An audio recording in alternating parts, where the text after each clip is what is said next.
Find out more at myjohndeeredealer.com. Blog Talk Radio.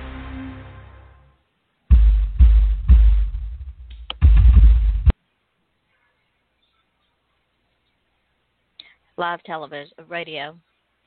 Y'all bear with me. As all of you know, my name is Yvonne Mason, and this is my show, Off the Chain.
I'm the Music God, CJ Blaine, and if you're looking for a fun, exciting, interesting new show to check out Off the Chain with Yvonne Mason. It is going to be an awesome time for all with all kinds of amazing featured artists and guest interviews and a lot of other great stuff, including me. I will be on there myself at some point, and you will hear my arcane sense of weird knowledge, humor, and off-the-wall antics. You know where to find her. Yvonne Mason, Off the Chain.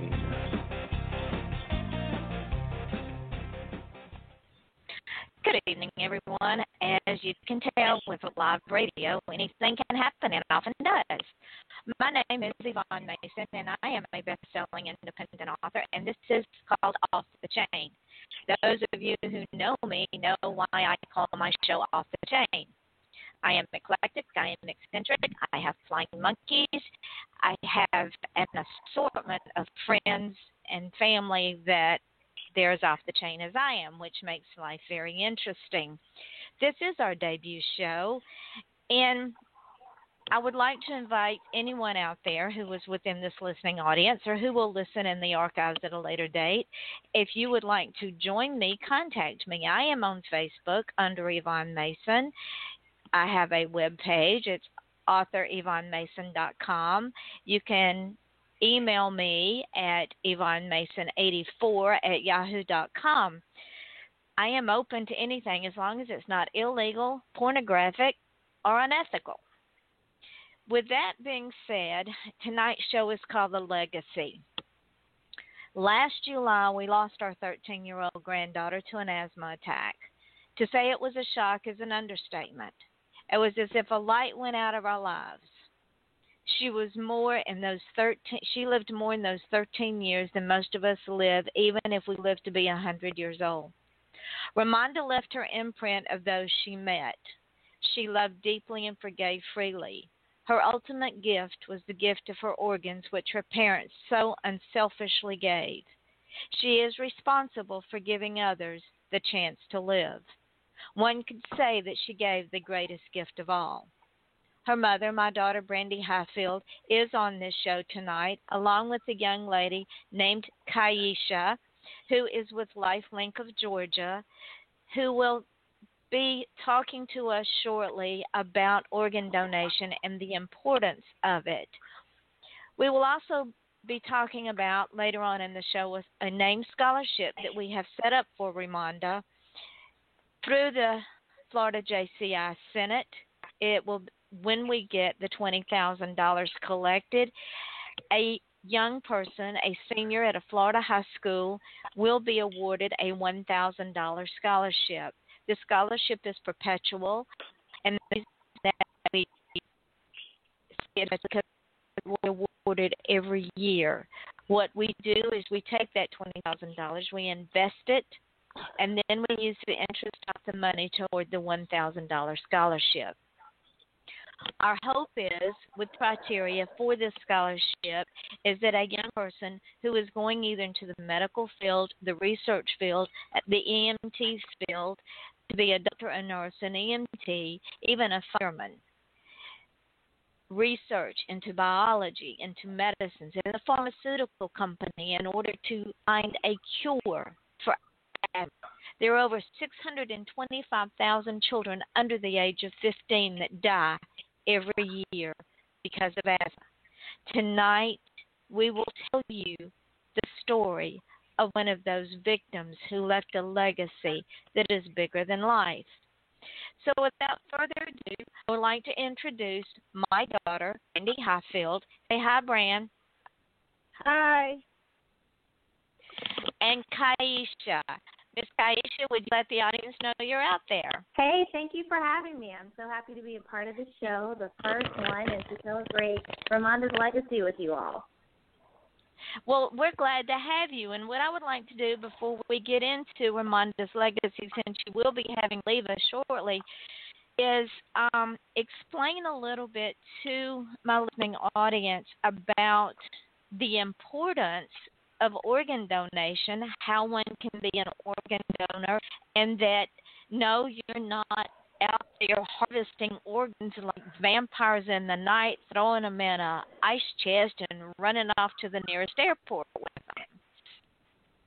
Right. Well, LifeLink is a state's organ recovery organization, so we recover organs here in Georgia. And like you said, organ donors truly give a gift that no one else can, which is the gift of life. One organ donor has the potential to save up to 8 lives, and if you donate your tissues, you can help up to 50 more people. So donation truly is something that you decide to do with the hopes of helping someone improve their quality of life. Donation is very regulated. If you decide to be a donor, you can designate your decision online at donatelifegeorgia.org, or when you get or renew your driver's license, you can check that box to say yes to donation. And I know, Yvonne, that your audience could be throughout the world, so if you are not here in Georgia, you can visit Donate Life America and designate your decision to be an organ donor on their site. So what if, say I have someone call in, maybe they'll call in later or something and say, well, I live in Europe. Is there an international organ donation? Yes, you can donate your organ throughout the world, so it's not limited to just America. You can sign up to be a donor anywhere. Well, there you go, folks. Now, understand that, and Kaisha can back me up on this because she and I talked about this, if someone becomes an organ donor, if they are an adult and decides to become an organ donor and they have signed all the prerequisite paperwork, and LifeLink comes in after everything has been done to save that person, am I not correct, Kaisha? When yes, someone, the hospital. Go ahead.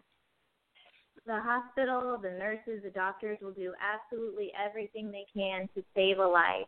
It's when those efforts have failed, and that's when donation is considered. After you have passed away and you want to be an organ donor, then LifeLink can facilitate that process for you. And once someone has done that paperwork, they and they're an adult, it is a done deal. The only thing that you all require from family members is medical history. Is that correct? Yes, once you decide to be an organ donor and you're over the age of 18, then you have consented for yourself that you want to be an organ donor. We do still talk to the family, like you said, so it's also important to tell your family your wishes. It helps them with that end-of-life process, and making all of those decisions is easier when they know what your wishes are. So that's going to segue into what Brandy and John did.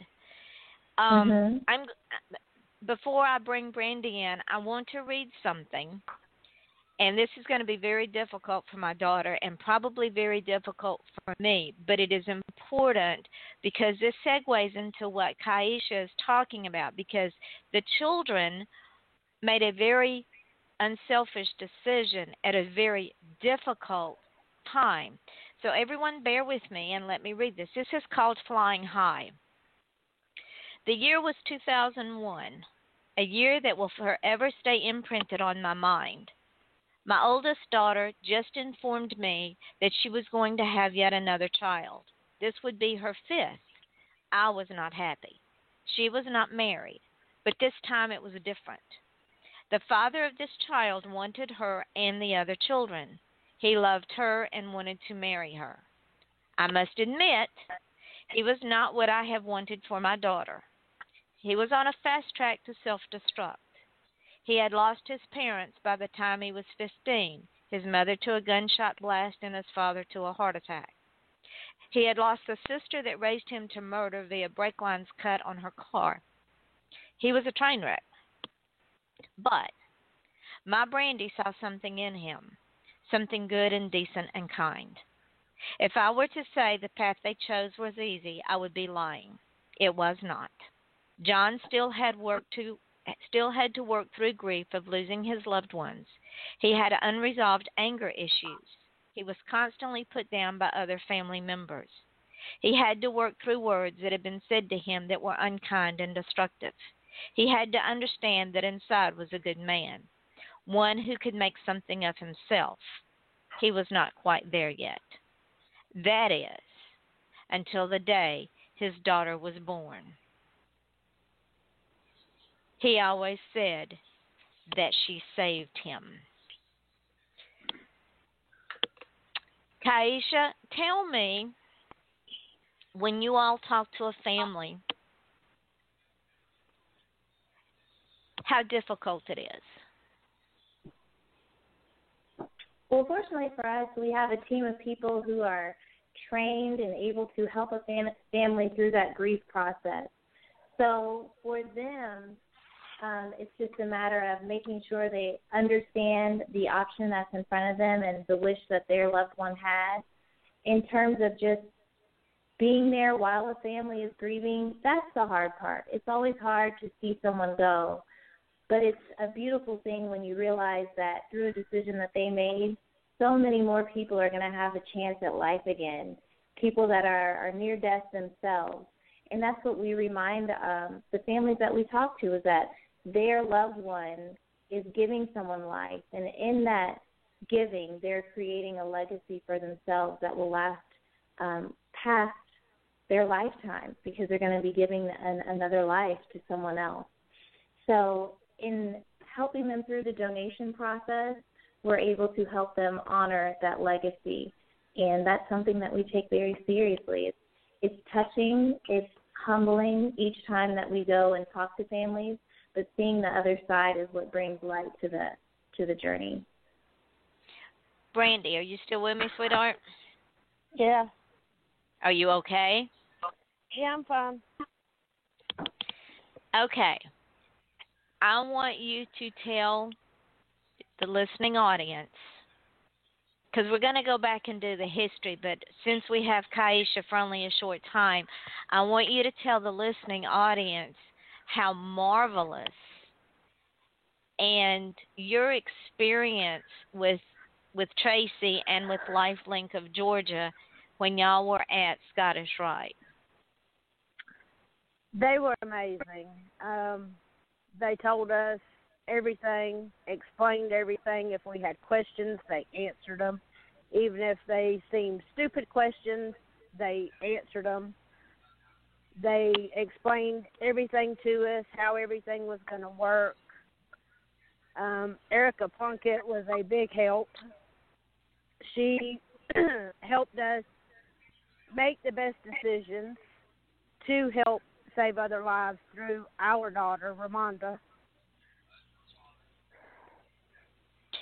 Let me ask you this.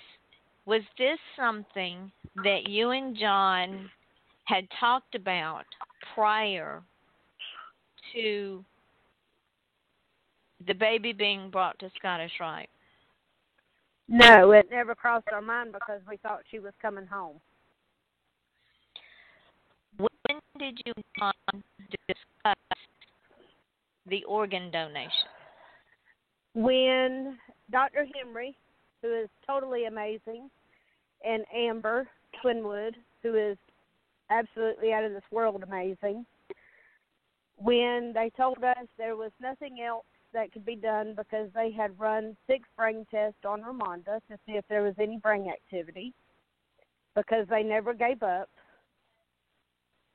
They were going to do what they could, and if any way possible, to save her, but it was too late. When they let us know that she was completely brain dead, we talked to Lifelink. Erica came in and explained things to us about organ donation. And at first, my husband did not want to do it. And then his adopted papa sat down and talked to him and told him that would be a wonderful thing to do, is to help save others. And that's when we decided to donate Ramonda's organs. Do you regret your decision? No.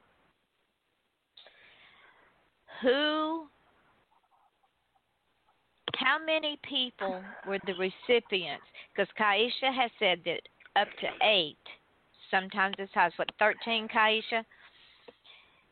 8 lives can be saved by one organ donor, yes, Yvonne. Okay, so how many lives were saved because of Ramonda? 4. 3 grown adults a female and 2 males, and then a 12-year-old little girl received her heart. Did you donate her corneas? Yes, we donated her cornea so somebody would get the gift of sight. Now, in the next hour or so, we'll talk about Ramonda. But what is your feeling? I know what my feeling is, but for the listening audience, I want them to know how you and John feel about those recipients and the fact that they have an opportunity to do great things. Our daughter's legacy lives on. And as far as I'm concerned, I have a 12-year-old little girl that I have not met yet holding my daughter's heart is beating in her chest, and she has a second chance at life to grow up to be president, a doctor, a nurse, whatever her little heart desires to be. Kaisha, do you find that when LifeLink talks to the donors, that this theme runs through the attitude of the family members that donate life? I do. Knowing that their loved one's legacy lives on becomes very important because it's something that they gave, it's something Ramonda gave that no one else could. So this girl is alive because of the compassion of your family. And that's something to hold on to, knowing that she'll grow up and become an adult and have a family of her own, thanks largely in part to a decision that you all made as a unit. So it certainly is a theme that's recurring from family to family. Do you all have volunteers that speak on both sides, both as donors and donor families and then as recipients?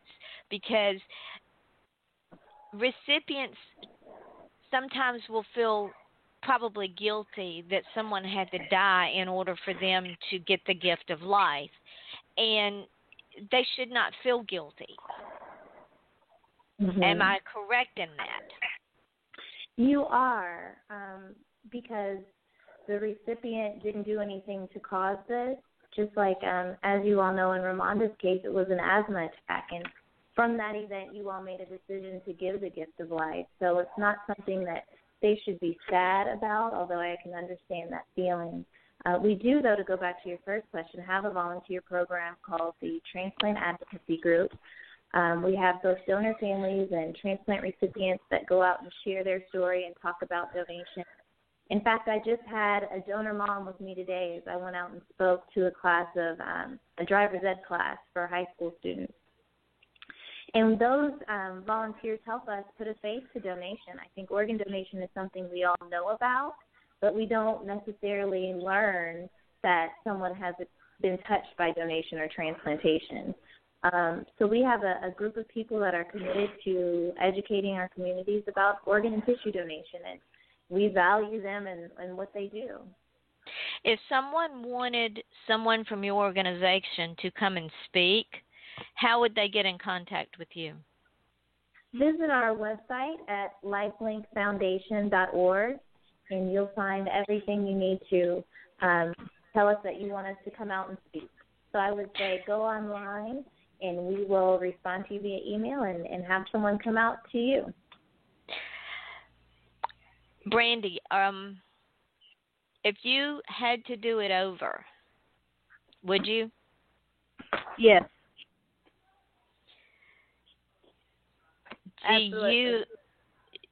Do you feel a sense of peace because Ramonda does? I mean, we are linked to these perfect strangers by Ramonda's organs. Our blood beats in their hearts.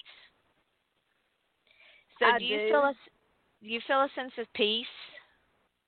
I do feel peace, but it's also sad. True.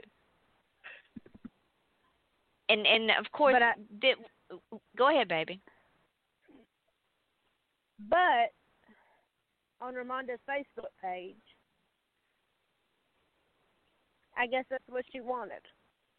Why do you say that?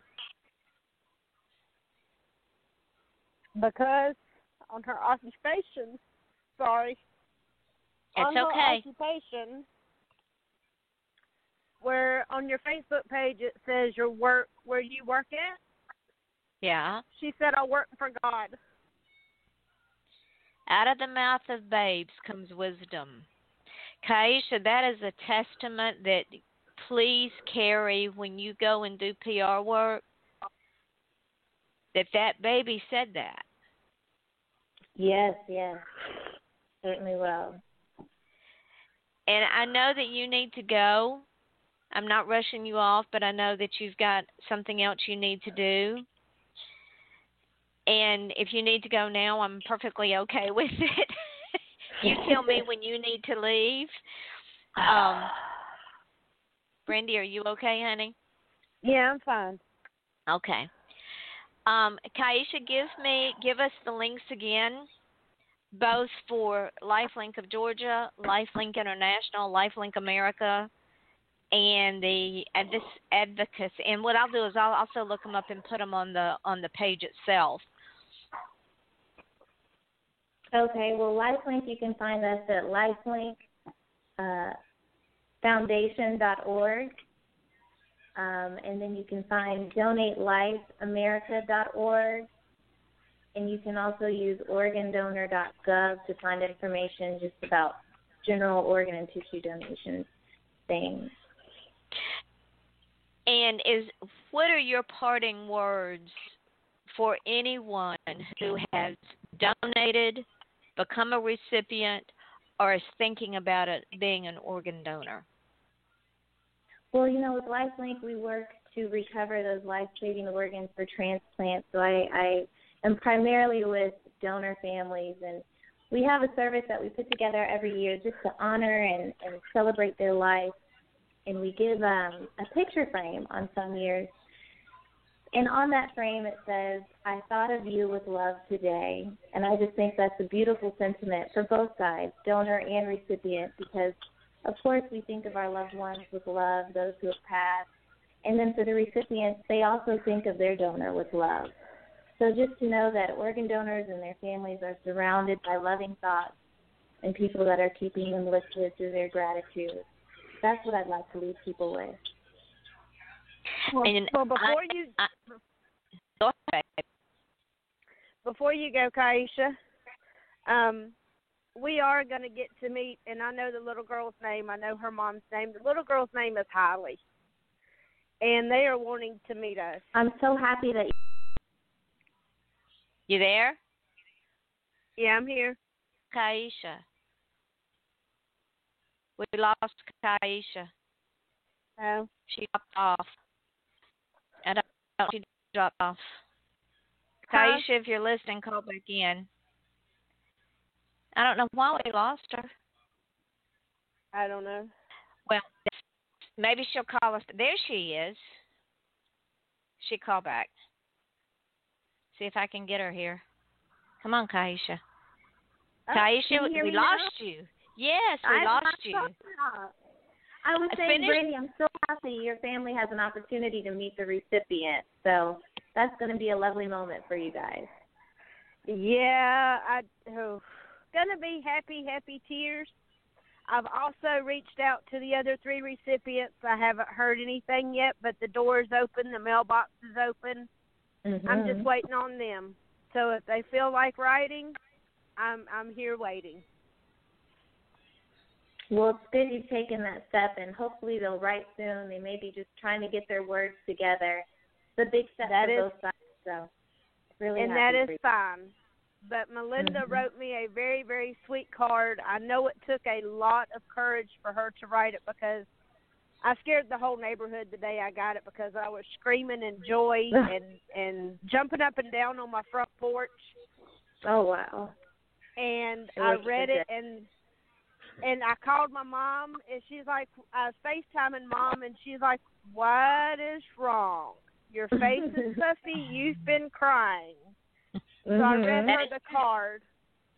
I read her the card, and I have been on cloud 9 ever since then because I know it's coming. It's coming. I know the day is coming, and I'm so anxious to meet Hailey. I'm not going to call her a little girl. She is a young lady.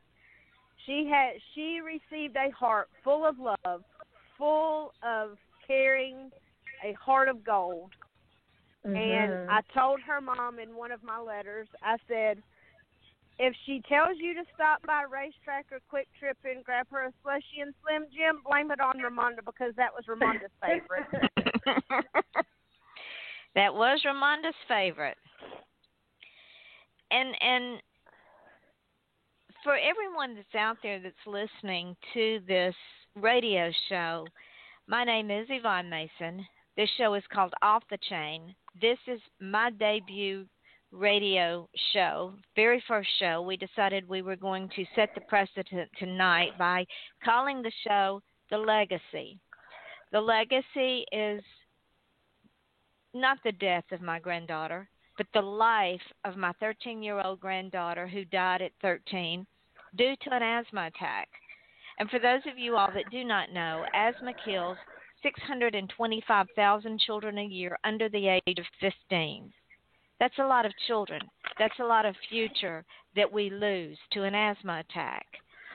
My guest tonight is Ramonda's mother, Brandy Highfield, and my brand new friend who I just have fallen in love dearly with, Miss Kaisha with Lifelink of Georgia.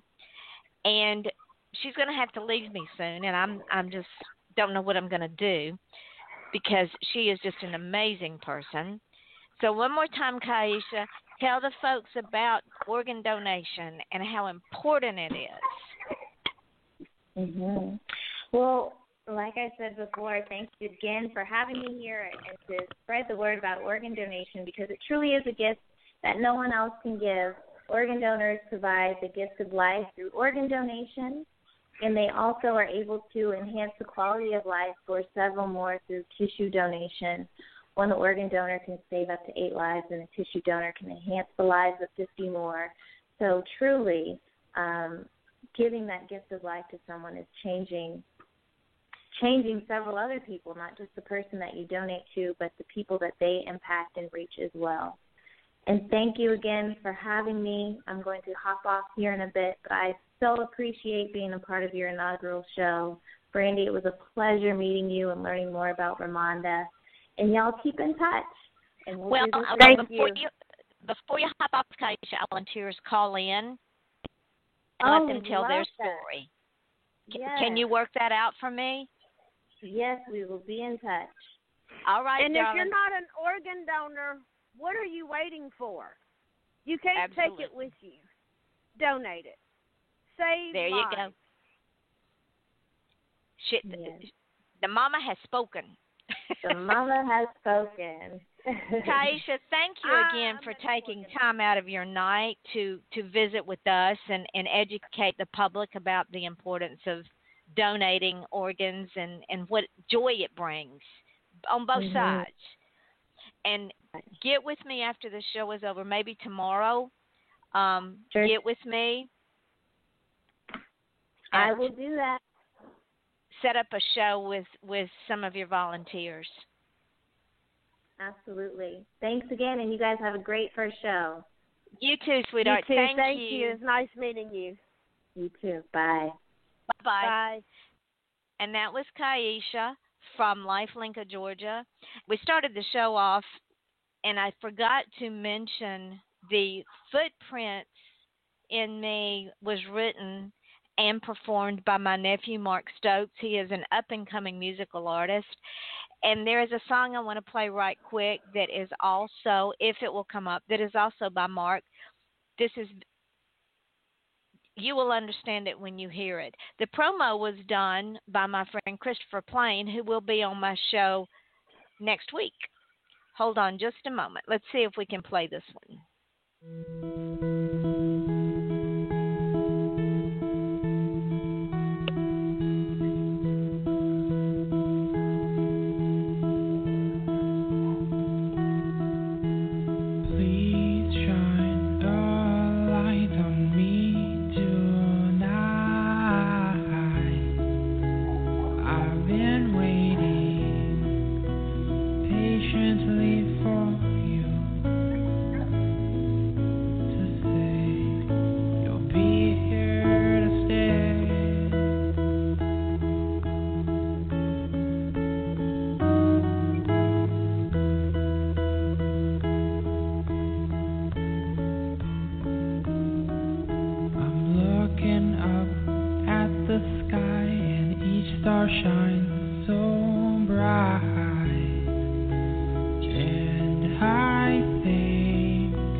again was my nephew Mark Stokes, and this fits Ramonda, does it not, Brandy? Oh yeah, all the way. I have to stop right here because I just got a message from Ramonda's sister, my sweet, beautiful 17-year-old granddaughter, Brittany, who is sitting there listening to the show, and she says, "You're doing awesome. I love you," and talk about how she impacted all of her family members to accomplish their dreams. My mom to be a great mom, my dad for him to stay a great dad, like my mom, and little John to start thinking about his future and my Army career, because I wouldn't be far without all of y'all. Not only that, but not without her. She didn't like it, but she said I could go if I built her house. You're doing amazing. Love you, Nana. I love what you were doing to get her story out. That was Brittany. Now, before we get into Ramonda, let's just do a little history here. I told you in my little paragraph that Brandy had several children before she married John. Brandy, you were what, 15 when you had your first one? 17. 17 years old, she had her first child. Right behind him, she had another one. Right behind him, she had another one. Right behind him, she had Brittany. So she had 4 children when she met. I love with all of my heart. John is a son to me, in spite of our rocky beginning. Together. So I want you to tell the audience what Miss Brittany was talking about. My daughter, Brittany, who is this upcoming year she's a staff sergeant in high school, 11th grade. This year, when she goes to the 11th grade, she will be promoted to master sergeant. Her dream since she was 10 years old was to go to the Army. I have no reason why. I have no clue why. That's what she wanted to do. But I have her back. If that's what she wants to do, she's going to do it, because she's not a quitter. She takes her ROTC very pridefully. She loves what she does, and she wants to go fight for our country. Talking her out of it several times, or to go to the Air Force. But she chose the Army. So as a mother, I stand behind her in her decisions. Her sister didn't too much like it because she was going to go fight. But like Ramonda told her, you build me a 20-bedroom house with 20 bathrooms, you can go. But you got to hire a maid because I'm not cleaning. So I have to stand behind my daughter. And if that's what she wants to do, I'm with her. So tell them what Brittany's going to be doing at the end of her junior year. Her junior year next summer, between her junior and senior year, she will be going off to boot camp. Too thrilled. But, like I said, it is her dream. It's what she's going to do. And I will back her 100% in what she wants to do. So she goes to boot camp for 2 months. She comes back home. She does her senior year. She graduates. And then she's off to the Army. Travel the world, see the sights. But what she doesn't know, she's going to pay her mommy a $10,000 allowance every month for putting up with her. So she just told me I was crazy. So now, let's see if I can get this to work. And then we're going to start talking about the legacy.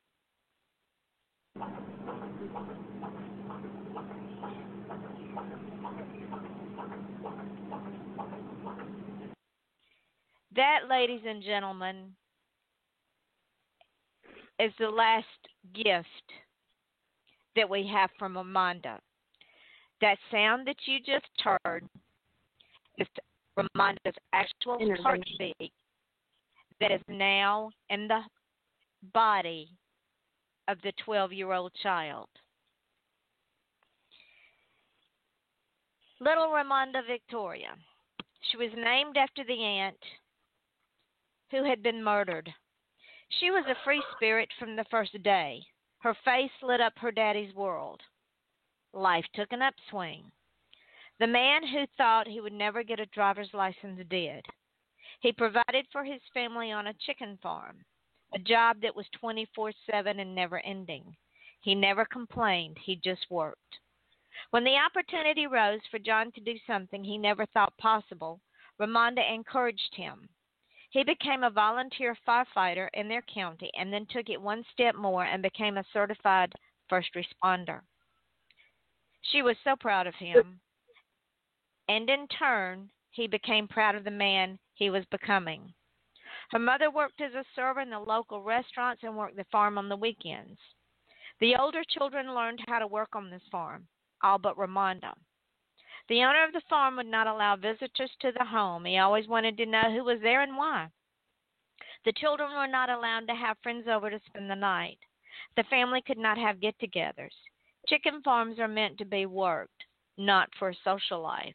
The pay is poor, and the life is backbreaking. And Brandy, now, I want you to tell the listening audience why Ramonda could not work on that chicken farm and when she was diagnosed. When she was 6 months old, she was diagnosed with asthma, eczema, dermatitis, psoriasis. As she got older, her immune system was no longer. She no longer had an immune system, and she was allergic to everything outside. So we moved off the farm. She found a place over in Maysville, Georgia. We came to look at it. The other children did not know what we were doing. It was a surprise. We came in and looked at it. First place we seen, and Ramonda says, "We'll take it." I says, "Ramonda, let's go look and see if we can find something else. We don't have to pick the first place we see." "Nope, this is it. This is home. This is mine." Okay, all said, done, and over with. We're buying the place that Ramonda picked out. Ramonda was free-spirited. She did not like drama. She did not like fighting. She loved to sing. She loved to dance. She had her first Christmas here. Go ahead, Mom. Tell the audience what happened before y'all moved off the farm while she was in school in Banks County. She had a severe asthma attack at school. She had her inhalers at school. She knew how to use them. She had her nebulizing machine at school with her albuterol. We got a phone call. John told me they're hauling Ramonda off in an ambulance to go to the school. So I get in my car and I meet the ambulance at the school to find out what's going on with my daughter. Children are looking out the window of her class. Some are crying, wondering what is going on and if they will ever see her again. So she goes to the hospital. She had a severe asthma attack. They get her better, gave her some steroids. Well, one of her teachers had come to see her at the hospital because the principal told her, go check on Ramonda. So that's what she did. She left school to go to the hospital to check on Ramonda. Ramonda. You there? I'm here. Are you there? Okay. Yeah. Ramonda recovered from the asthma attack. She had to do homeschool for a while. Why did she have?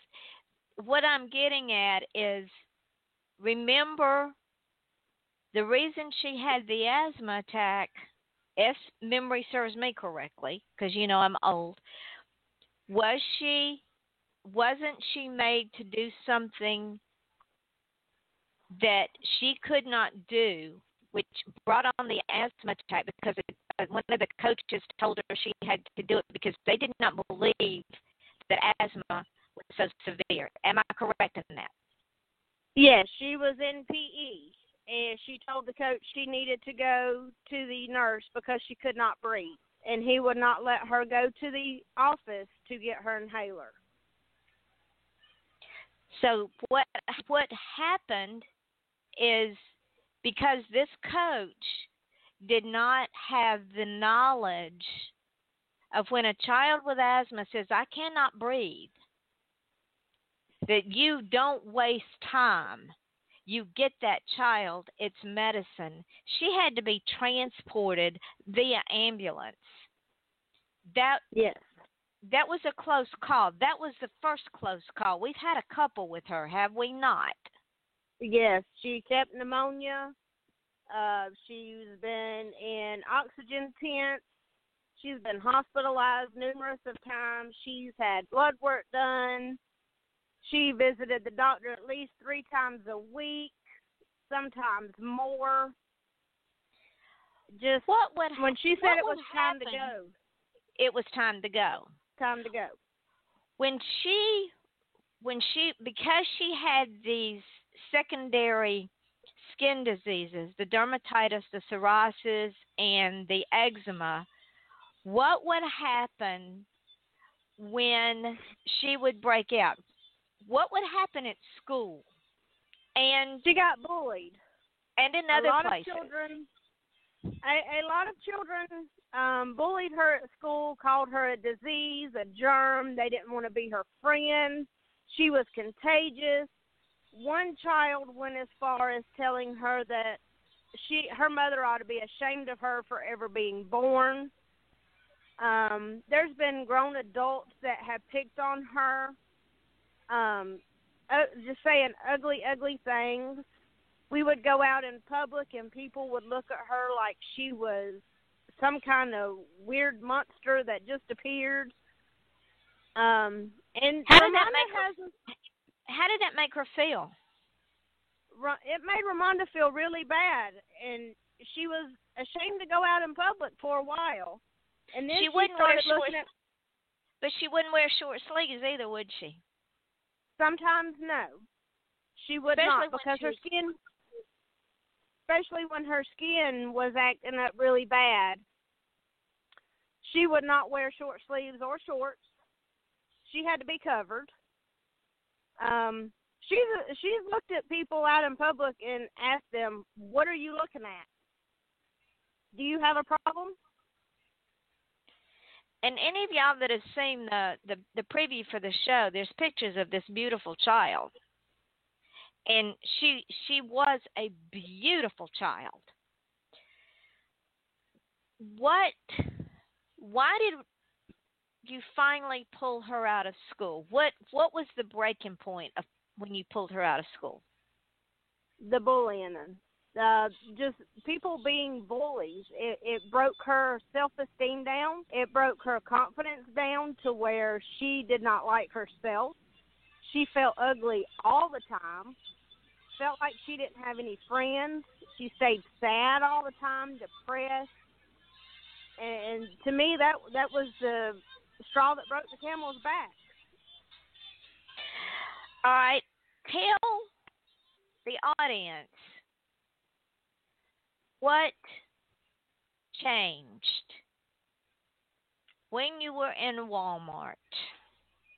I had gotten off from my job. I worked at Sonny's Barbecue.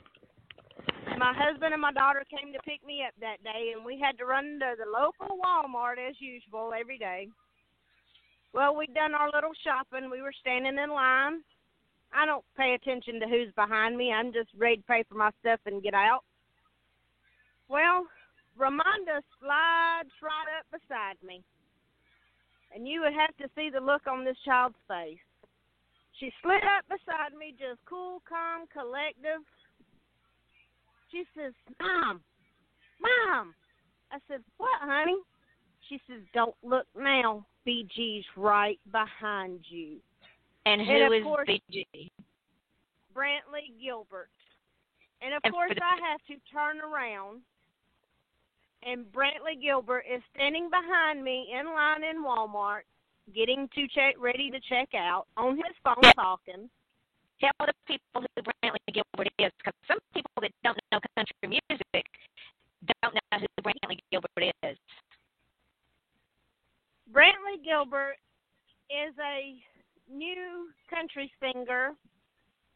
He grew up in Jefferson, Georgia, and he is a very just cool, calm, collective, low-key guy that talks to everybody. Ramonda loved his music. Ramonda could sing every one of his songs. And she always told me, Mom, if I ever meet Brantley Gilbert, I'm going to run up and give him a big kiss on the cheek and hug his neck. So what happened at Walmart? That day in Walmart, Ramonda walked back over to her daddy, just cool, calm, and collective. I'm still standing in line waiting to check out. While I check out, tell the cashier, have a good afternoon. Well, one of the customer service managers, Lou Ann, walks up to me because she knows me and she knew Ramonda. She says, Brandy, does Ramonda want her picture taken with Brantley today? And I said, well, if he could spare 5 minutes, that would be awesome. But if not, we'll catch him on the flip side. It's no problem. Well, then the wave started. All these grown women started flying up in his line. He told them to kindly back off. He was trying to purchase his product. And he says, if I decide to take pictures today, that young lady right over there will be the first one I get a picture with. And he was talking about Ramonda. So when he gets done checking out, he asked Ramonda, would you like a picture? And we literally had to shove her over there because she was nervous as a cat in a room full of rocking chairs. And it was not a good day for her, was it? No, her skin was very, very bad that day, and she felt really ugly, very contagious. She stood about 10 feet away from Brantley. Brantley looked down at her, and he says, what's wrong? She said, nothing. Why are you? And he says, well, why are you so scared? She says, I don't know. Well, he took his arm, put it around my daughter, and pulled her into his side where we could get a picture. He looked at her. He says, don't be nervous. It's okay. If the lights would have went out in Walmart that day, her face would have lit the whole world up. And from that day forward, her whole life changed. She did not feel ugly. She did not feel contagious. And she wore the biggest smile on her face. And when we went to go pick my oldest daughter up, Brittany, from my sister's house that day, of course, Ramonda has to jump out of the car and say, guess who I seen in Walmart today? And Brittany says, oh, don't start that I seen this Brantley nonsense because you didn't. Well, Ramonda pulls my phone out and shows Brittany the picture of her and Brantley, and boy, my daughter had a fit. Well, the only thing Ramonda could tell Brittany was, if you'd have stayed at home, you'd have got to meet him too, and started laughing. Well,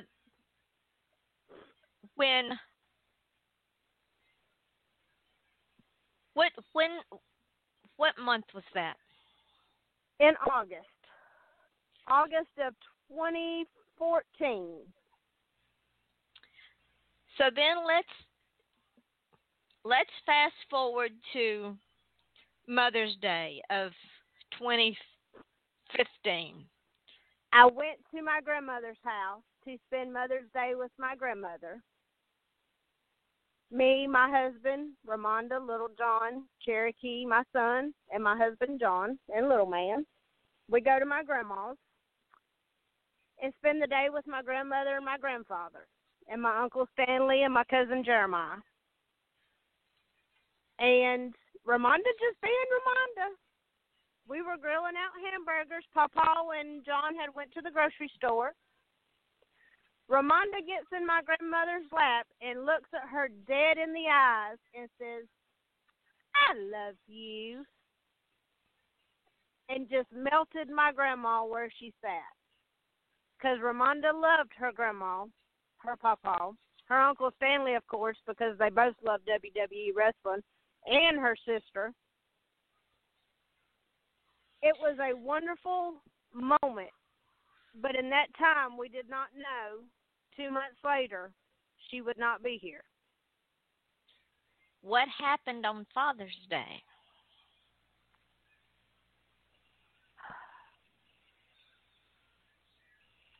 Shall I Father's refresh Day, you? we went tubing in hell. No. Yep. Yes, we did. We went tubing in Helen, and she laughed, and the best days of our life. Didn't she get dumped out of the tube? No, her daddy did. Ah. Because he was on his knees in the tube, and they were latched together, and he fell out, and I thought she was going to fall out laughing at him because he fell out of his tube. And her daddy has a motorcycle, doesn't he? He does. Tell us about her daddy and the motorcycle.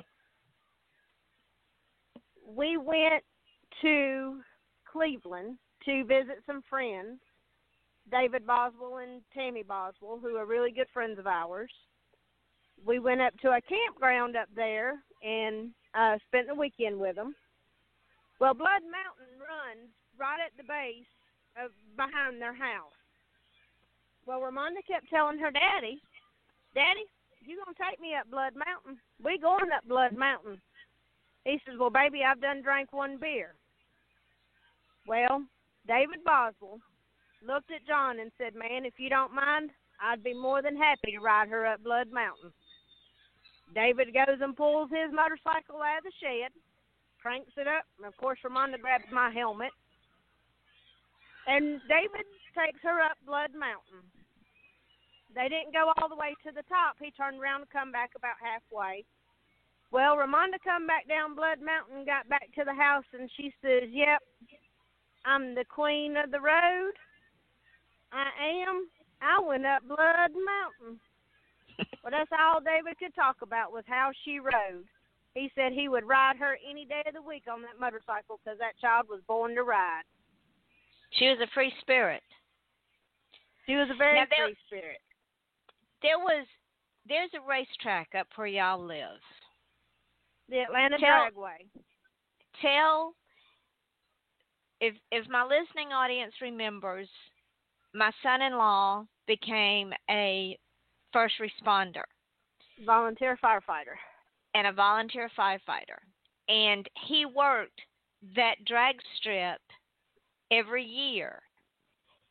That was one of Ramonda's favorite places to go. Now, you've got to tell the audience, and I hope Elena's listening, what happened one year when Ramonda was at the drag strip.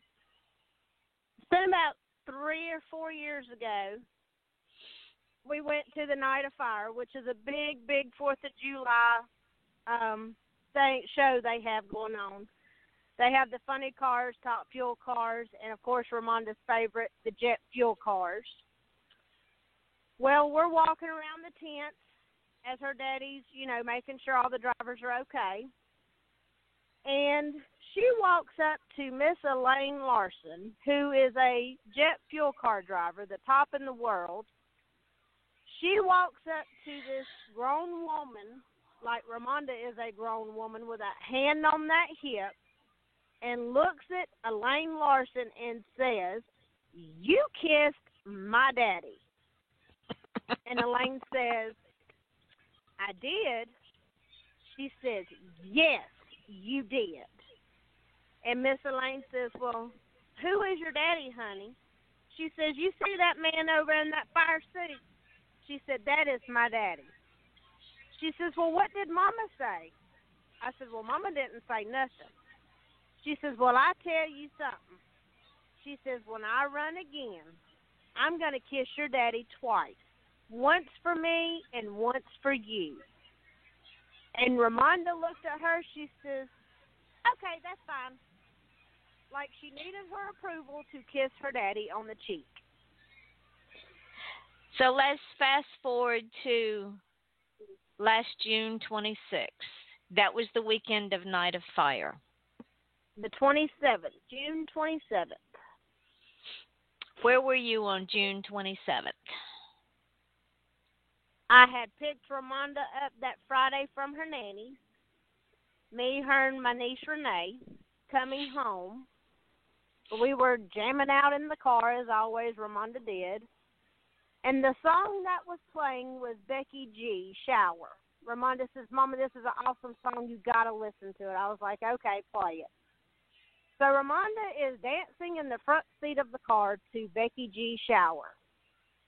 We get home. Ramonda's fine. She was excited because Saturday morning on June 27th, her and her daddy were going to do the first bike benefit for a young lady.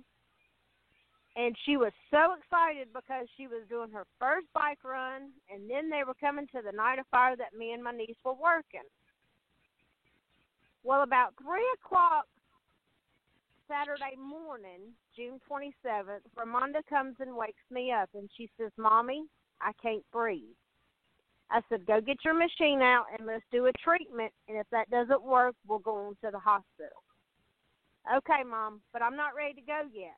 Okay, well, you go do a treatment, and let's see how it works. Well, then she wakes my daughter up, Brittany. Brittany, in return, wakes up Little Man, and Little Man comes flying in the bedroom about 6:30. Daddy, Monda needs you now. Well, of course, her daddy jumps up out of bed like a firecracker, goes in the living room because she had slept with Renee in the living room on a big old air mattress. She's sitting on the edge of the air mattress, and she says, Daddy, I can't breathe. Her daddy goes in the bedroom to get his shoes. Well, Ramonda looked at Brittany, and she says, Britt, I got to go to the bathroom. Brittany says, well, come on, I'll help you.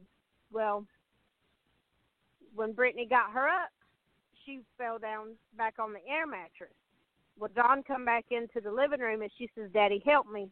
Daddy, help me. Daddy, help me. That's when she fell back into my niece's lap, unresponsive. I immediately dialed 911. John immediately, firefighter mode kicks in, and he checks for a pulse, checks for her heart. Neither one, he can't feel neither one. So automatically he clears a spot out in the living room floor, and he starts chest compressions as I'm on the phone with 911. Not a sight any of us wanted to see. It was something that we forever have to live with. When the paramedics got here, John's still administering chest compressions. Now remember, audience, he is a first responder. He knows exactly what he's doing. Go on, Brandy. His cousin Jimmy was here helping hold Ramonda's head at C-spine, and everything just happened so quick that it's just, I don't understand, or I don't know how he done it, working on his own daughter. They get her out of the house on a gurney, put her in the back of an ambulance. Before that, let's back up a minute. Because I want the audience to understand when the EMT walked in, the female that walked in slung John, who was doing chest compressions on his daughter, as a trained EMT, slung him across the room, did not bring in the defib machine, had to send back out for it, so she was missing chest compressions. She goes to, after she gets the defib machine, and the machine says, do not shock. Heartbeat found. Go ahead, baby. Shock is not advised. Is what because she had a heartbeat. Yes, because her daddy got her heartbeat going in the house. Which is very important. Go ahead. Yes. No O2 was administered at all. In a difficulty breathing call, that is the first thing you bring in is the O2 to put on the patient so oxygen gets to their brain and gets through their system so they don't lose consciousness and their brain is not deprived of oxygen, which they did not put on my daughter. They load her up and bring her out, put her in the back of the ambulance. And, of course, I'm waiting because they've done asked who's riding with your daughter. And my husband says, my wife is riding. I'm following behind. We're going to Northeast Georgia. I'm standing at the back of the ambulance beside a deputy.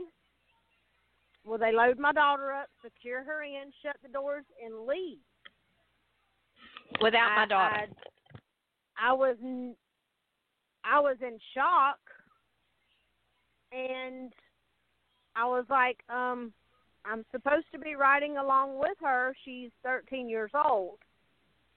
Well, of course, me and my husband leave and go to the hospital they take her to, which was not Northeast Georgia Medical Center. It was Northridge Medical up in Commerce. We get there. It's 2.5 hours before we can see her. They tell us they're going to airlift her out. And because the weather was getting bad, there were storms in Atlanta, so the helicopter could not take off. They sent the CHOA ambulance up here, Scottish Rite. My husband rides with her because one of the EMTs come out and ask, who are Ramonda's parents? We need to know who's riding. So my husband rides with her. I come home and pack a little bag thinking, okay, we're going to stay overnight.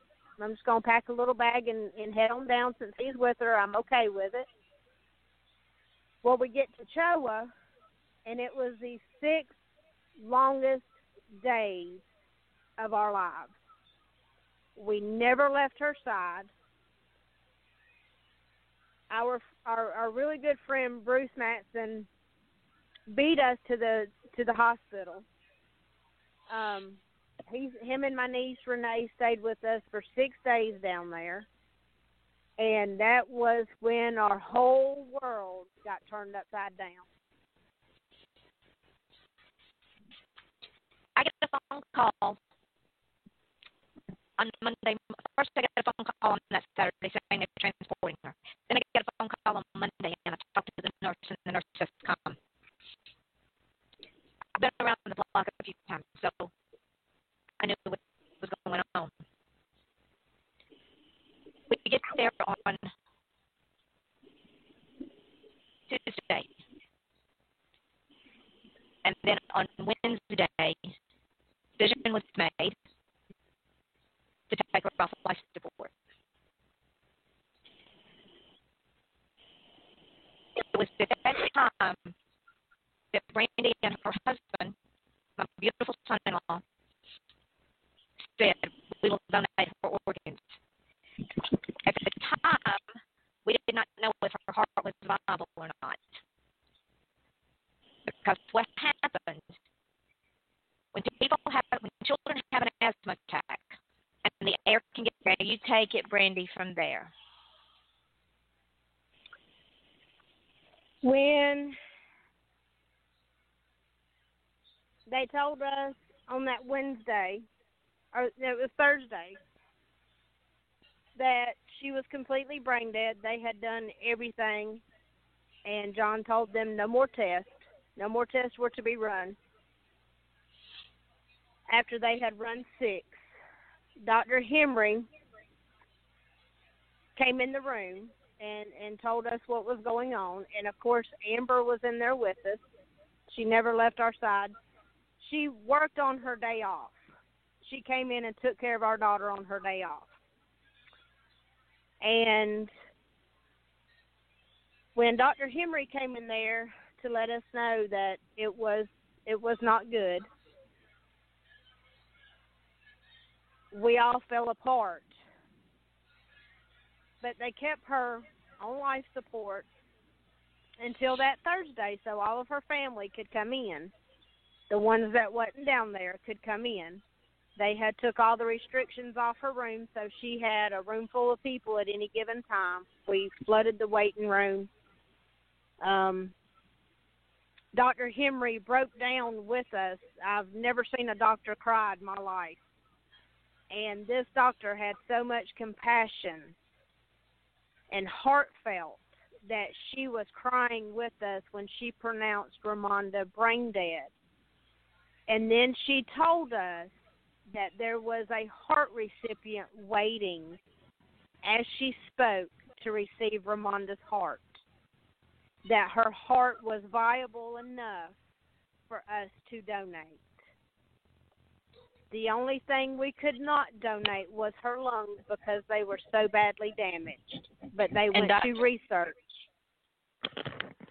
Dr. Hembry said it was the worst case of childhood asthma damaged lung she had ever seen. Yes. So Brandy and John said, can her lungs go to research? And they said, absolutely.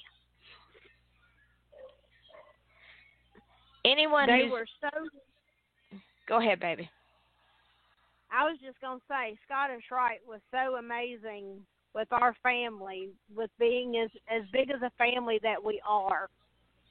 They never turned anybody down to go back there to see Ramonda. And like I said, Ramonda had a room of 10, 15 people at a time in PICU 3.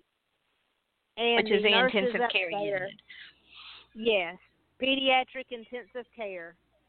And I will never forget Amber as long as I live, because I told Ramonda, she had her toenails painted all kind of wacky bright colors. And I told Ramonda, I said, if you don't tell me no, and there's a story behind this, I said, if you do not tell me no, I'm painting your toenails orange and white, Tennessee Volunteer colors. And Amber looked at her and she says, baby, you don't worry about what Mama's going to do, because as soon as she goes take the potty break, them things will be red and black Georgia Bulldog colors. My daughter was a very, very avid Georgia Bulldog fan. And she would scream at the TV like them boys could hear her. And she would holler and jump up and down, and every time Georgia played,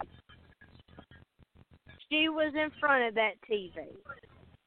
Now, mind you, my dad is a volunteer who is a Tennessee volunteer.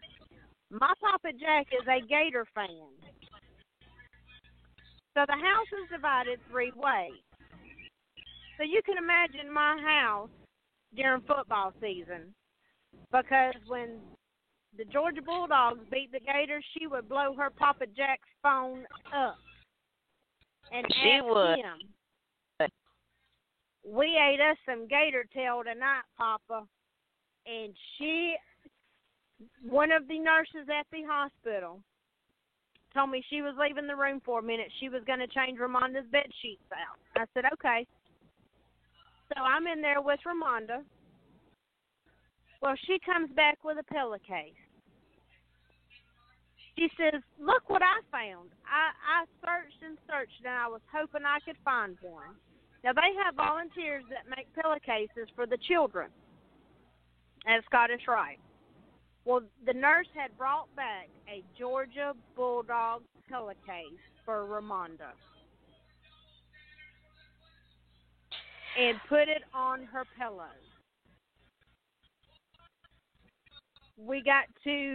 They decorated her door, because Ramonda loved Olaf. Of course, then I took her picture of her and Brantley Gilbert, too, that she would not let go of. And it was amazing how they had so much compassion and just cared what was going on. If anyone who has never lost a child, you cannot possibly understand the ripping out of your soul. To lose a child that has been ill months, a number of weeks, a number of years, and you are able to prepare yourself for that child to die and go back to God is one thing. But to have a child literally die in your arms from an asthma attack is devastating. My son-in-law struggled and struggled and struggled with guilt that it was not his to bear. He thought he could have done more.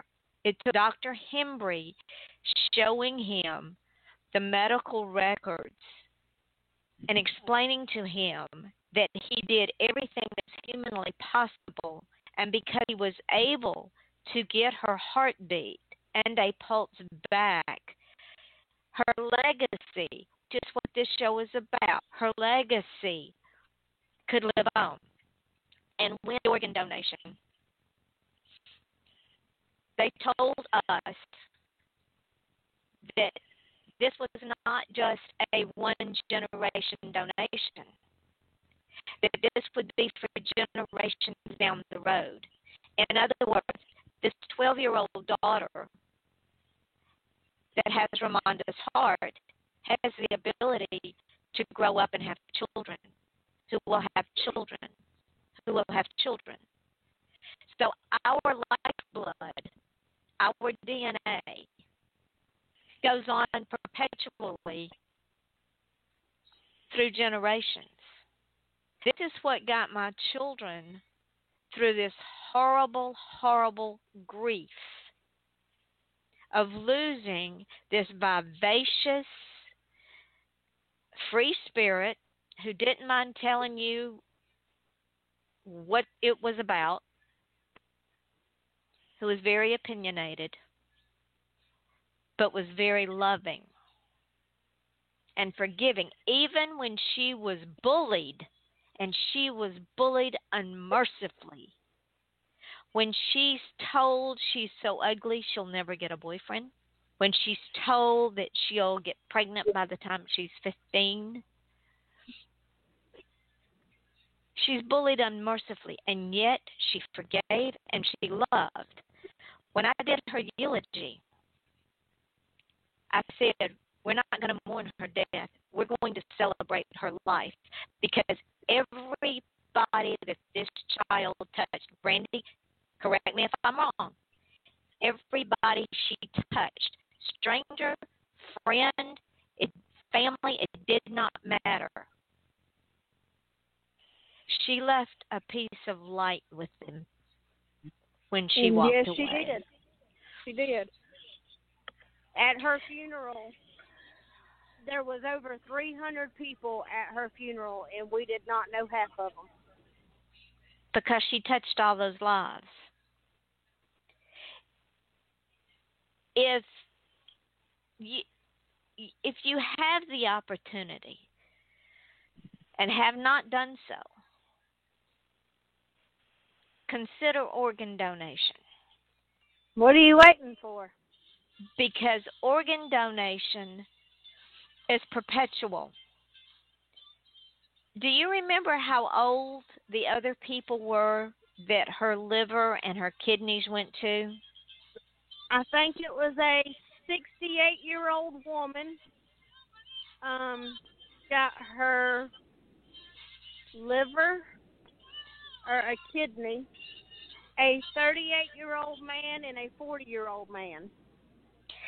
So you see, people, these adults that got her other organs have the opportunity to see their children grown, their grandchildren grown, to live their dreams, to do something with their life other than sit around and wait for an organ that may or may not come. When we are put in the ground, when we die, or if we choose to be cremated, our organs, which could be perfectly good, our tissues, our bone marrow, skin, corneas, it can all be used to give someone else a chance to live a dream, even though we aren't here anymore. The gift of life is, there are no words for it. That is It's Ramonda's amazing. legacy. And Brandy, has it not helped y'all to grieve and to heal, knowing that Ramonda is really still in the universe? It has helped. I guess the thing that gets us is when certain songs come on, certain TV shows, of course, WWE wrestling, because Roman Reigns was her favorite. Certain places we go, certain things we do, reminds us of Ramonda and all the things that she loved to do. The motorcycle, for one. She loved to ride, and we would argue over who was going to ride the bike. And, of course, she would always win, just because she was Ramonda and a daddy's girl. Tell our audience how her death has affected her brothers and her sister. It has taken a really big toll on them and her daddy, because during lunchtime she would FaceTime her daddy and have their little discussions and talk and laugh, and that was an everyday thing at lunchtime. She would have to FaceTime her daddy. Her sister was her best friend. They talked about God only knows what, because it was kept a secret. But it was sister talk. Her little brother looked up to her because she was, older. And Ramonda loved her family. Ramonda loved her family a lot.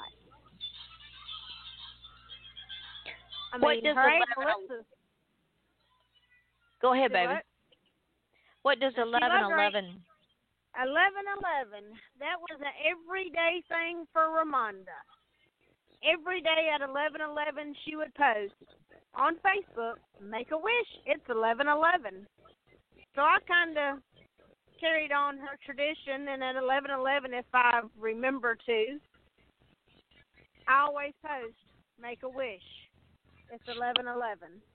A good friend of mine that I've known since middle school, Tanya Angel, sent me a post the other day that made me cry and smile at the same time.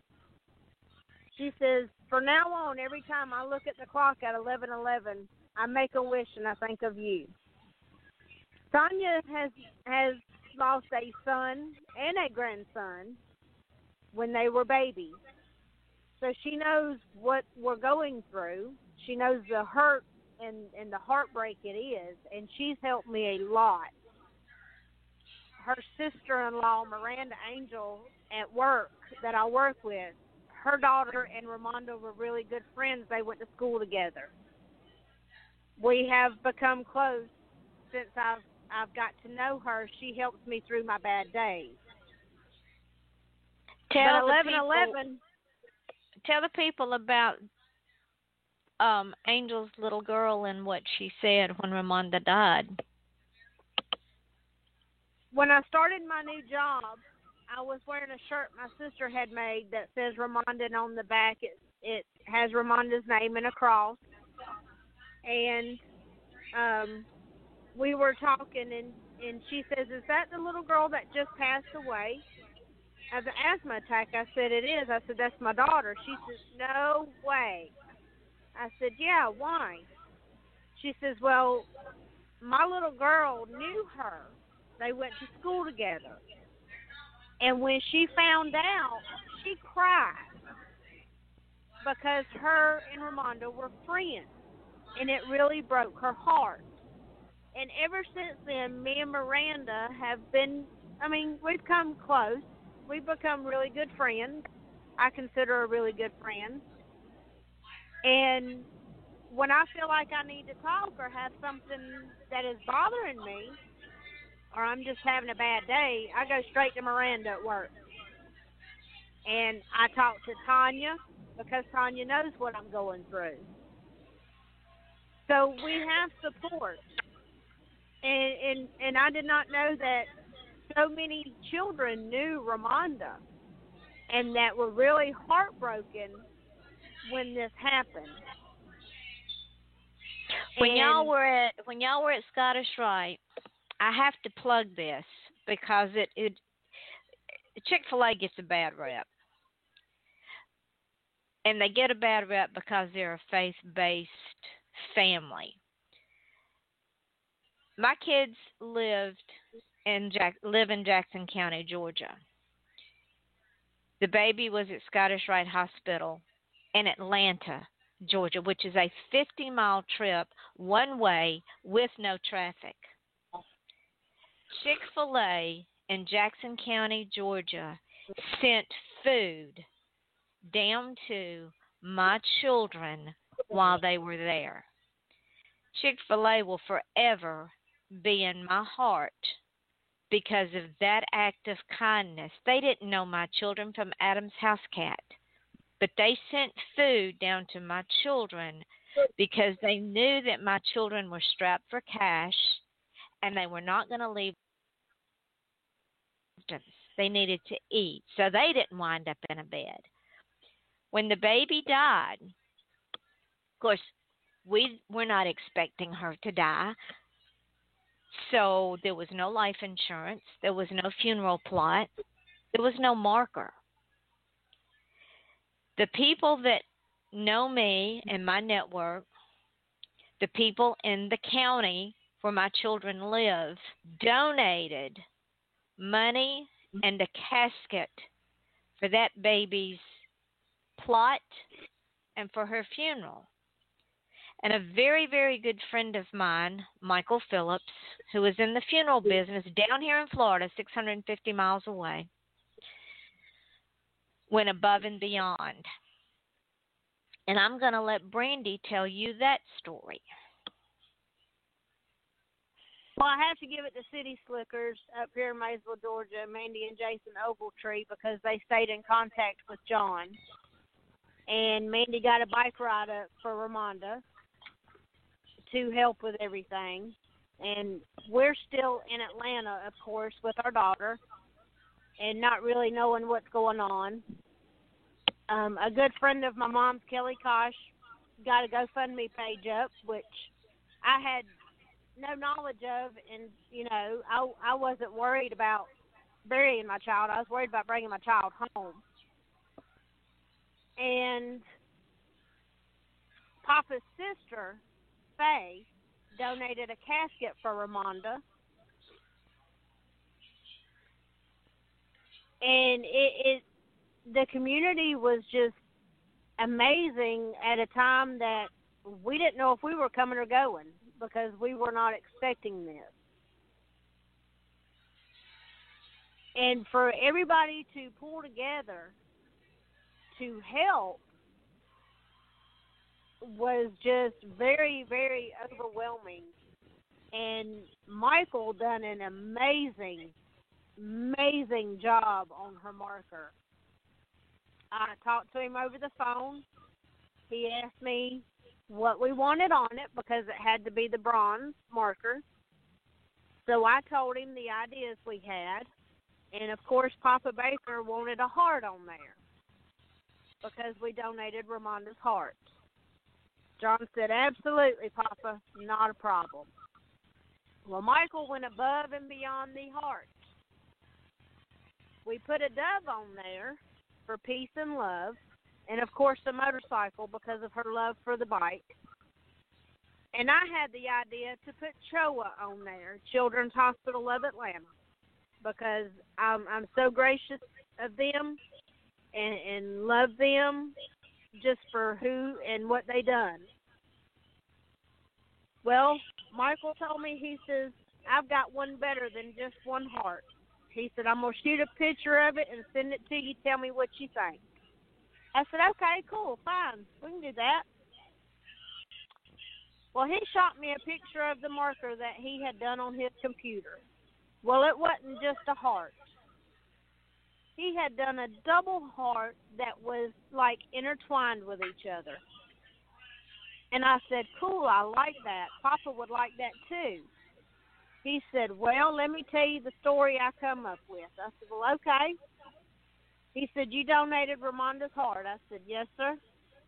He said, well, one heart is Ramonda's, the other heart is for the recipient that got the heart, and they are forever entwined together.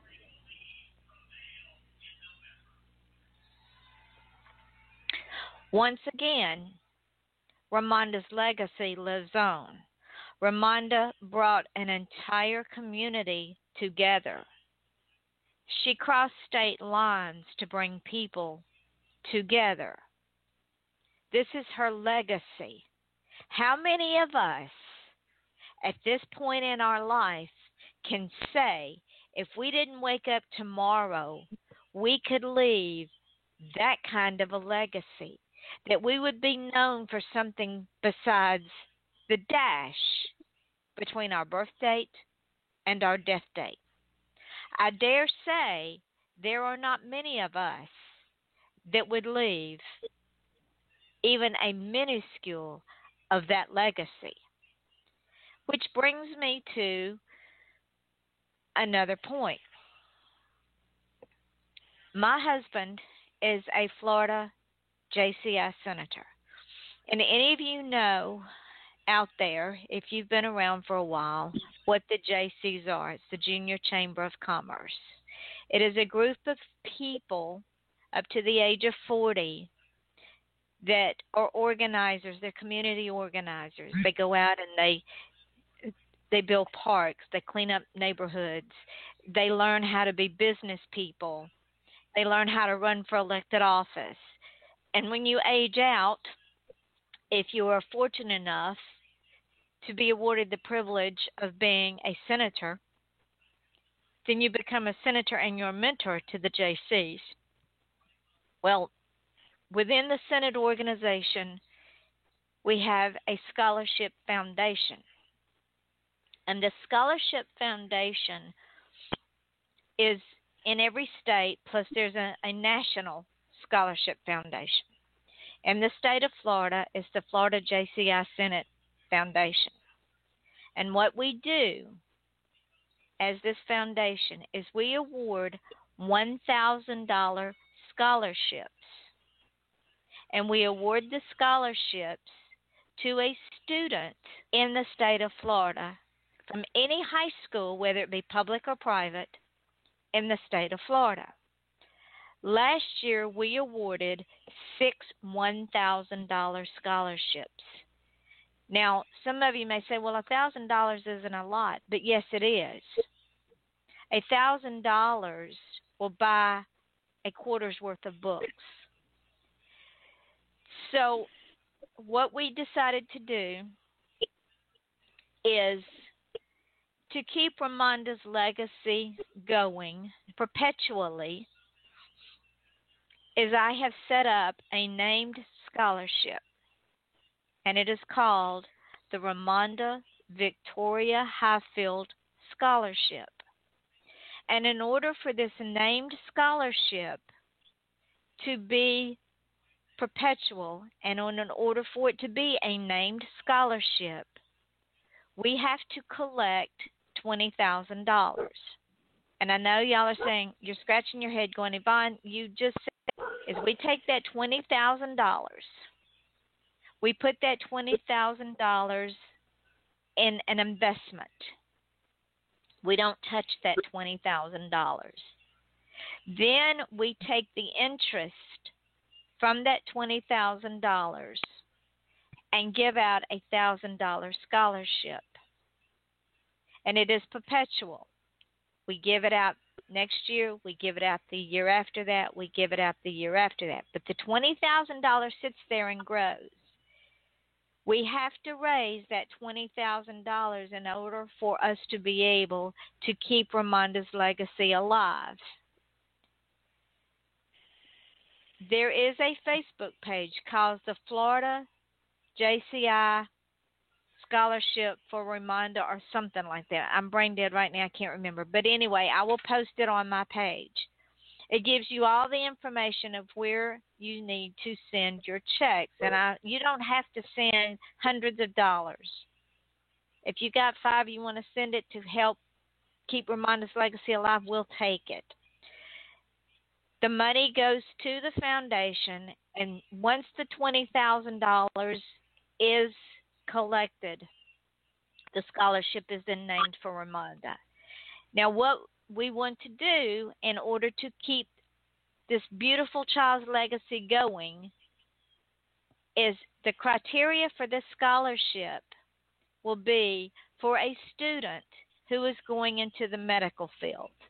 Now, it could be as an EMT, as a firefighter, because they have to know basic medical procedures, as a nurse, a CNA, an RN, a cardiac care nurse, a specialty nurse, a surgical nurse, a doctor, someone going into research, someone going into microbiology, someone going into the pharmaceutical research, because what we would like to see is for the 625,000 children that die under the age of 15 from asthma, we would like to see that number eradicated.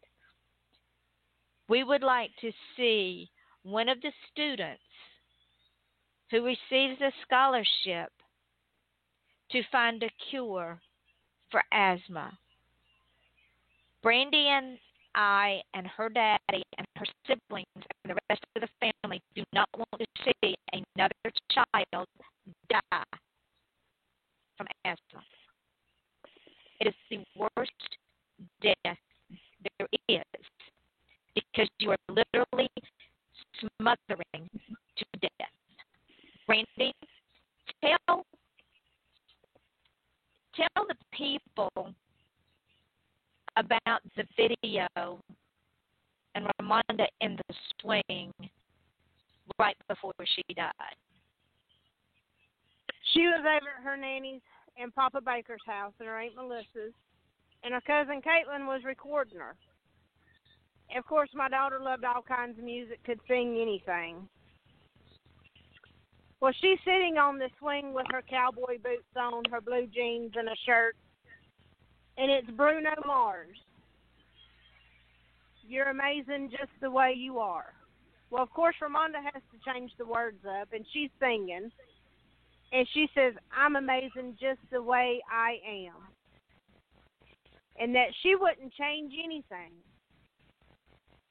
And I play that video to keep me going, to put a smile on my face. And if she were to see me crying or upset, or her daddy crying or upset, she'd say, I'm okay. Quit making a fuss over me. I'm fine. But she's saying everything.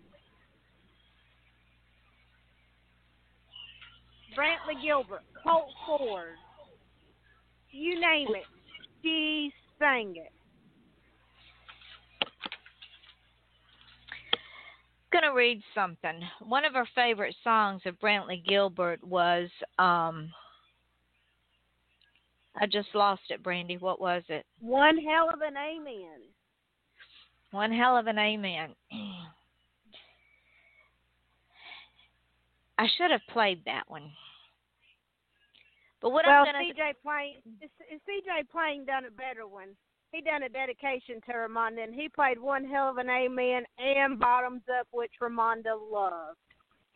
CJ Plain is the one that did my promo for my show, and I am forever grateful for Christopher Plain. He and I have been friends for a long time. I've been on his show for, God, many, many times. Hook up with him. Go on his show. He'll be on my show next Wednesday night, and you will be in for a treat. Thank you, Christopher. 756. We have a few minutes left, and I'm sure that Brandy would love to hear from you. So call in, and we'll take your questions. And while we're waiting on that, I want to read this. This is the end of the story. And it goes, while this life-changing experience has given our family a new normal, it has also shown all of us what appreciation and impact has on others as well as ourselves. Ramonda was only 13 years old. However, she touched so many lives in her short time. Even in death, she continues to touch lives. She continues to be appreciated and she continues making dreams come true. At her wake, the funeral home could not hold the 300 plus people who came. The people can say they had that much of an impact at the end of their life. I would dare to say very few. The point of the story is not that we lost Ramondo. Death happens to us all. The point is that we had this beautiful old soul for 13 wonderful years. And in those 13 years, she left a legacy of love, appreciation, and kindness that is as rare as a perfect diamond. Others. Mm-hmm. It is the dreams that we make a reality. It is our footprint that we leave behind. Mm-hmm. Brandy, you want to add to that, my darling? She will forever live on, and she will never, ever, ever be forgotten. We go to the cemetery and celebrate her birthday, Christmas. We go celebrate. We just celebrated her 1-year anniversary over there. Her cousin Courtney made a beautiful cake with an anchor on it. Her little cousin Addison loved her Mon Mon to death. Mon Mon taught Addison how to dance, how to sing. Loved being around Ramonda. That was Addison's best friend. She touched so many people in such a short time that she was an angel baby, is what Renee and Courtney told us when she was born, because they lost their mother at such a young age, and they said that their mama sent Ramonda as an angel baby into their life to be with them. Ramonda, you know, she loved so many, and so many loved her. Even at her lowest, when people were unkind to her, and we live in an age of bullying, we live in an age of cyberbullying, of face-to-face bullying, where people just bully because I guess people have a low self-esteem. But even at her lowest point, when she was bullied so unmercifully, what we did not know until at the hospital. Remember I told you she was told she would never have a boyfriend? What we did not know is she had a boyfriend. No, he called her daddy to see if he could come up to see Ramonda. We didn't know. He thought she was beautiful. She was amazing. And when she died, and after the funeral, several months later, he had the respect and the appreciation for what he had lost to contact Brandy and ask Brandy if it was all right if he started seeing another young lady. A true Southern gentleman, just like Brantley Gilbert. And we forgot to tell them what Brantley and his wife Amber did for Ramonda when she was in the hospital. Brantley and Amber got married, and they were on their honeymoon when Ramonda was in the hospital. Well, John, my husband, gets this text from an unknown number. We have no clue who it was. And it is a written letter from Brantley and Amber with Brantley's hat turned backwards and 2 of his bracelets on each side, sending us wishes, prayers, thoughts, and they were so sorry they could not be there because they were out of the country on their honeymoon. They were praying for Ramonda and for the family. And to this day, we don't know who sent it. It was somebody that obviously knows Brantley really well. If it was one of his band members, or if he sent it to the band member to send to us, we don't know. But we read that to her as we were all crying. We read that to her as she was laying in the bed on life support. And we all cried. And I've never got to thank him for doing what he done the day in Walmart when he met her and she met him, and when he sent that letter. But it was so heartfelt. He was the true Southern gentleman.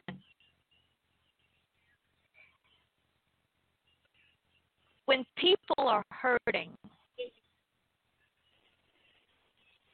a small act of kindness goes a long way. We forget that. Ramonda never did. We forget that everyone is Ramonda never did. We forget that people have things going on in their lives, and sometimes they're not always kind. And what adults forget is their children see their actions and respond in kind. Children are bullies because they see bullying. Children are mean because they see meanness. Children are unkind because people have been unkind to them. Let part of Ramonda's legacy be teach your children that we all have a place in this world. We all have burdens we carry. And that we all need to be kinder to each other. We need to hold out that hand to help someone up. We need to find that person who does not have self-confidence, who feels ugly. We need to embrace that person. We need to be kinder to those who we deem as being different. Because, ladies and gentlemen, we're all different. I live in a right-handed world. We are all handicapped. None of us are perfect. Let part of Ramonda's legacy be that we treat others as we want to be treated. That we hold out that hand, that we pay it forward, that we reach out, we laugh, we love, and we forgive often, and we forget always. Brandy, I've got about 5 minutes left, baby. I'm going to let you say whatever's on your mind. Sign up to be an organ donor. You never know who you're going to save. You can even be a live organ donor. There's people that receive kidneys and livers and lungs from live donors. You can change somebody's life. You could change their whole world. It could be a family member. It could be your best friend. It could be your grandmother, your mother, your father, your sister. If you can donate. You never know whose life you're going to change. And in our case, we've changed 4 people's lives just because of the decision that we made. Because that's what my daughter would have probably wanted to do. She loved everybody. And when she was probably about 2 years old, she thought her name was Apple because her papa always told her, "You're the apple of Papa's eye." So for the longest, she thought her name was Apple.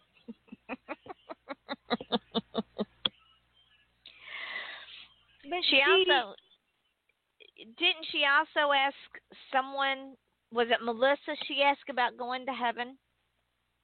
I think it was her Aunt Ramona. About 2 weeks before all this happened, she was talking to her Aunt Ramona and asked her, Aunt Ramona, should she be scared to die? Just out of the blue. And if she were to die today, would she go to heaven or hell? It kind of blew Ramona out of the water, and Ramona told her, she's like, well, baby, you shouldn't be scared to die, but, you know, a lot of loved ones are going to be upset, you know, and hearts are going to be broken. And, of course, you would go to heaven because you're one of God's children, and that was the last time that conversation was ever spoke of. She loved unconditionally, very unconditionally. And she loved going to the beach. She was my beach bum. She loved to go swimming. She was a normal little girl or young lady. And she lived one day at a time. So now this 12-year-old girl who has her heart has part of the free-spiritedness and the awesomeness and the Ramonda-ness in her. I just hope she don't ask for a slushy and a Slim Jim. Well, we are down to almost less than a minute. I want to say thank you, my darling child. I know this was painful, but I also know that it helped you. It's helped me. Thank you to my listening audience for listening to my debut show. I am booked up through the middle of December. I'm looking for guests. We will have Christopher Plain on next Wednesday night at 8 o'clock right here at Off the Chain. And I can promise you it will be off the chain. Be an organ donor. Contribute to Ramonda Scholarship. Know that we are all here for a reason, and we all leave something behind. What do you want to leave behind? Brandy, I'll call you when we get off. The last thing I want to say, and Brandy, say it with me. Fly high. Fly high, Ramonda. Fly high, Ramonda. And with that, we end our show. I hope you have enjoyed it. I can be reached on Facebook under Yvonne Mason at YvonneMason84@yahoo.com. This show will be in archives. You will be able to download it. You will be able to replay it and pass it along. Please share it. Please help grow my audience. Brandy, thank you again, and I will talk to you in a little while. Good night and fly high, Ramonda. Fly high, sweet girl.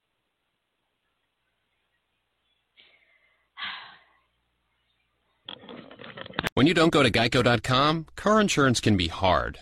Like early 90s heavy metal hard. I'm yelling and screaming and I'm loud. Roar! Geico makes it easy. You can review and update your policy or report a claim on Geico.com or the Geico mobile app. Because shouldn't we all have a little less stress in our lives? I'm not even upset about anything! Beneath the sands of time, the Snake King slumbers. Legend says one day he will rise and cast a curse so powerful it will make our world spin. Forwards, backwards, and spinning all around. Come face to Fang with the Snake King. Cobra's Curse, the new one-of-a-kind family spin coaster. Now open at Busch Gardens. And right now, purchase a full-paid single-day admission and receive free all-day dining. Details at buschgardenstampa.com. Taxes and service fees not included. Restrictions apply.